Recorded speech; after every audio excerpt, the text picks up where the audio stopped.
Críost an Síol. Críost an Síol, Críost an fór. hÉireann dé go dtugtar sin. Críost an bhir, Críost an tiasc, líontaimh dé go gastar sin. Ó ás go híos is ó ís go bás. De dhá láimh a Críost, a nabhail hÉireann.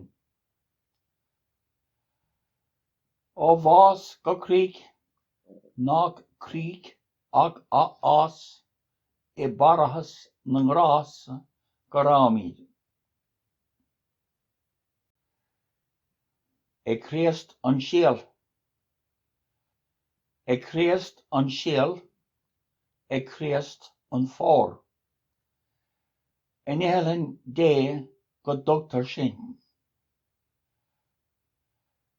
Críost an bhir, Críost an tiasc, líontaimh dé go gastar sin. Ó ás go híos is ó ís go bás. De dhá láimh a Críost, a nabhail hÉireann. Ó bhás go críoch, nach críoch ach ás I bparachas na ngrás go ráimid.